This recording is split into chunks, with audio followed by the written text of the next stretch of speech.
Hi, so I've already made my video and I've added it to the H5P website and added some interactions or questions. So what I'm going to do in this clip is I'm going to pretend to be a student and I'm going to demo what the student would do. In this case, the students would probably be trainee teachers because this video is intended for trainee teachers or teachers who want to learn about H5P. So I'll just start playing the video, and when it comes to the questions, I'll do them and pretend that I'm a student. So here we go. So you start with the arrow in the bottom left. So before we start, let's check. What's your current? And that wasn't quite the start point, so that sometimes happens in H5P. Go right to the start. Hi, and welcome to this activity where I'm going to explain H5P Drag the Words. So before we start, let's check. What's your current proficiency with H5P? Is it currently unfamiliar, have used but cannot make, can make some H5P tasks, or you're an expert? So here the H5P question comes up and I've set it. So the video pauses. And here I'm going to choose can make some H5P tasks. So that's correct for me. And I'm going to check. So with this question, all of these answers are correct. This is actually a multiple choice, but all 4 options are correct. So the user can continue. So I just continue. So let's give a general introduction to H5P. H5P is a software package. It's on the market since 2013, and it can be embedded onto your Moodle. And it has more than 37 activity types, including interactive videos with embedded quizzes, and this is one of them. Ordering activities, dragging and matching activities, crosswords, and so on. And it has many affordances. It's generally user-friendly and quick to learn. It's neat, and it's not quite gamified, but still potentially engaging. And it's easily customizable. In other words, it's easy to fix problems, it's easy to adapt, it's easy to copy from one semester to the next, and so on. And it supports paperless teaching, which is one of the big benefits of it. So here's an outline for today. Today I present H5P Drag the Words, which is a multi-purpose activity. We will share ideas about incorporating H5P into modules in a principled and cohesive way, and then you will be asked to create your own H5P Drag the Words activity for your own context. H5P is an interactive tool with several purposes. It suits many common classroom tasks such as gap fills, labeling, or matching. All students need to do is drag the words into the correct gap. It is available as a standalone task or as a question type in some other kinds of activities like interactive video. Right now, as you can see,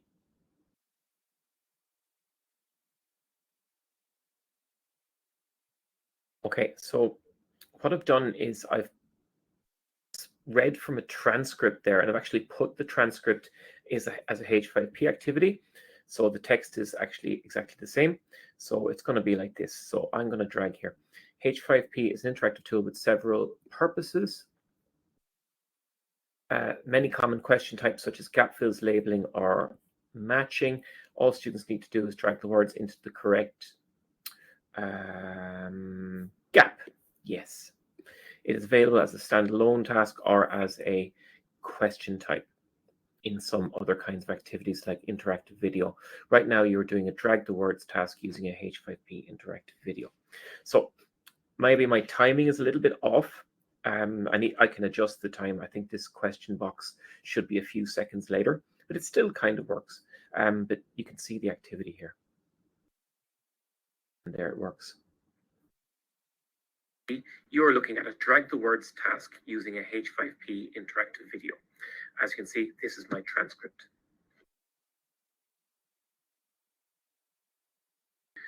Here's an example of a drag the words activity. It's a paragraph from a sample essay, and we want learners to identify cohesive devices in the paragraph.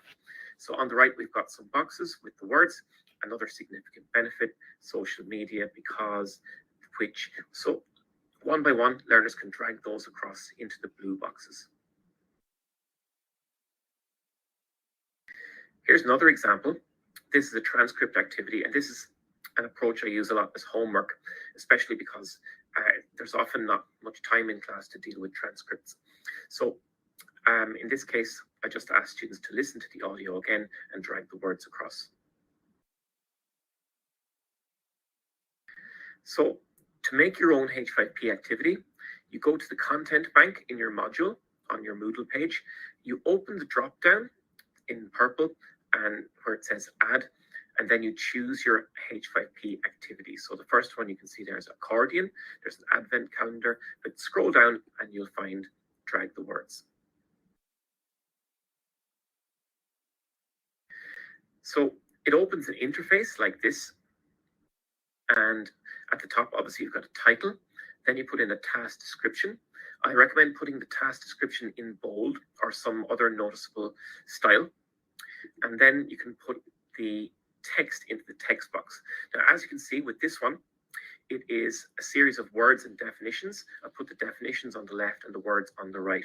Now, this is actually not a way I really use drag the words that much because I use Quizlet instead, and I think Quizlet has more benefits.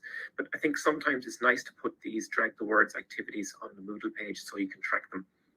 And sometimes they relate to another reading task, so it's worth putting them together rather than in Quizlet. So you paste your words and definitions into the text box, and you put asterisks around the important words you want students to notice.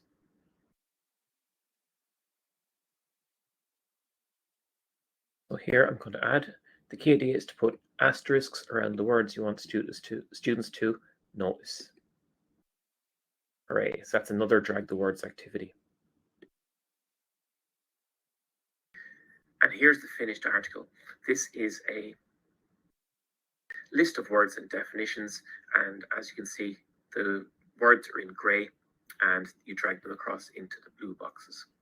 So then you click save and your finished product looks like this. If there are no errors, then you should close it.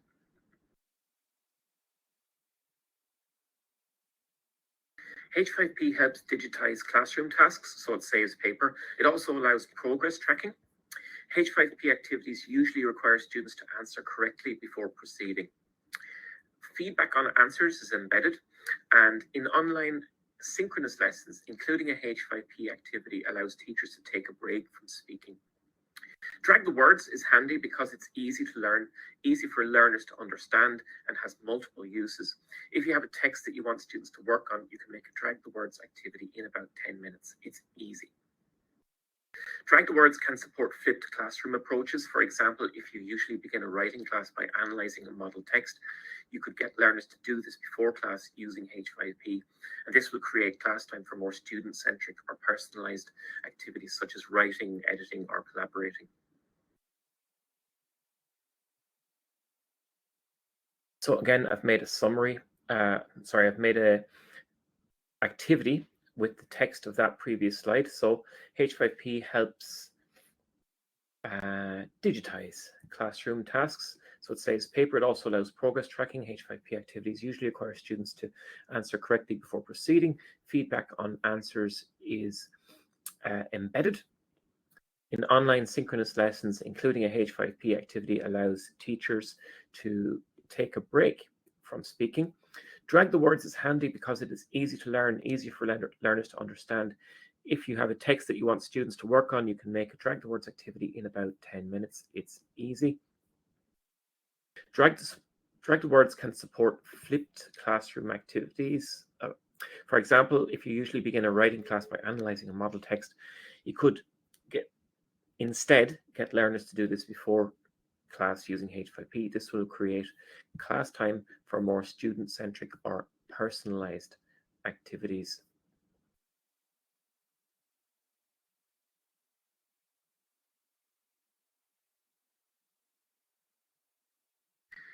Drag the words has some limitations. When using technology, an educator's main priority is whether the technology improves students' results. Here I make no claim that H5P activities improve results. My instinct suggests that they do, but it deserves formal research.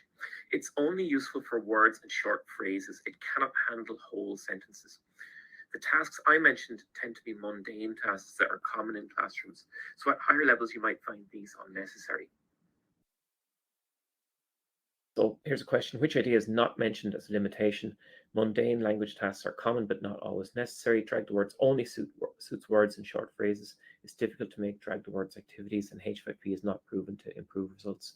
So 3 of these are mentioned, 1 of them isn't, and this one is not mentioned. It's not true, of course, because I've already said that it's not difficult. Hooray, I was right.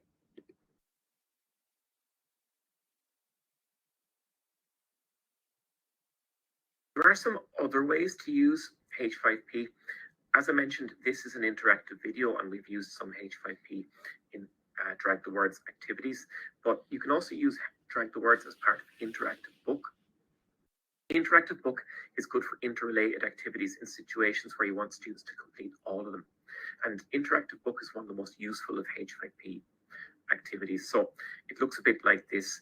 So as you see on the left, you've got a list of activities, and the students proceed from one to the other. On your Moodle page, this looks quite nice. It looks like one activity, but it's a series of activities, and there's just one final grade at the end. Quite neat. So here's a little reflection task. Here's a body paragraph from a model essay. Brainstorm ways to use drag the words. I suggest you can consider common problems like underdevelopment, logic, coherence, poor linking, citations, summarizing, or note making, and so on.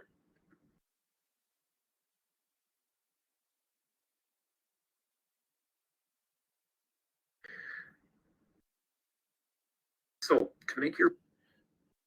So in this case, I'll just pause this video here. I've put in as an optional text here. It says click here for mark suggestions. So I'll just pause the video and I'm going to click on this plus sign, and it's going to give the suggestions that I wrote in earlier. So using drag the words, teachers could create activities that highlight linking words, like we showed earlier. Show under development, for example, you could delete the supporting details and ask students to add them back. So if you have some kind of little phrase like I like fruit, comma, such as bananas. If you delete the such as bananas bit, then that's underdeveloped. So those little pieces of information can be added back in the examples and the explanations. Highlight where citations should be. Yeah, that's a common problem, obviously, in undergraduate essays.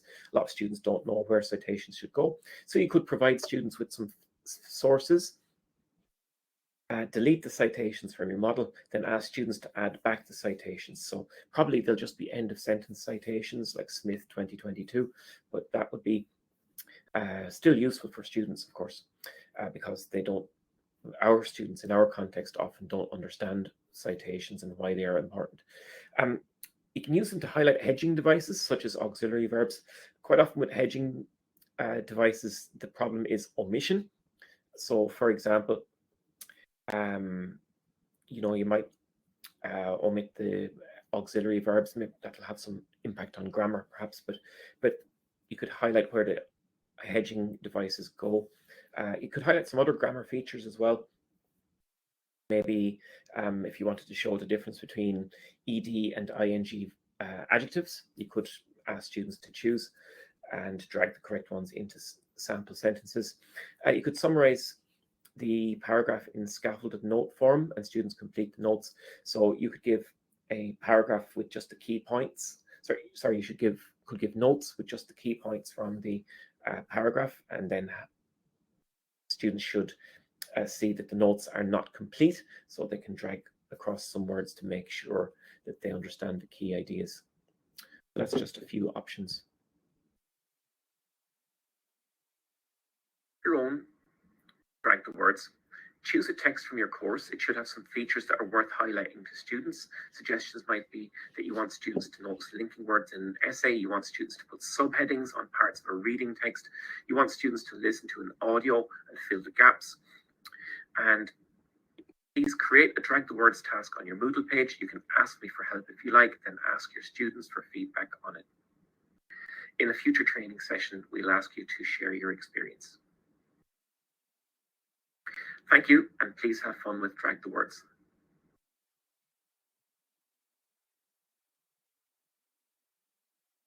So this is the final summary task. So the summary dialogue is optional. And you notice that with this video, it played until the end. So I'll just click this and choose the correct statement. The summary task on a H5P interactive video, the summary task is usually of the statement question type. So in that case, you can only have one correct answer. So you have to choose the correct statement. So overall, drag the words is difficult to create. No. Overall, drag the words is useful, easy, and has many functions. Click, and that's correct. And that's the end of my demo. So I hope that was useful, and hope it's not too elaborate. And I hope students, in this case, new users of H5P, would learn from this. So thanks for watching.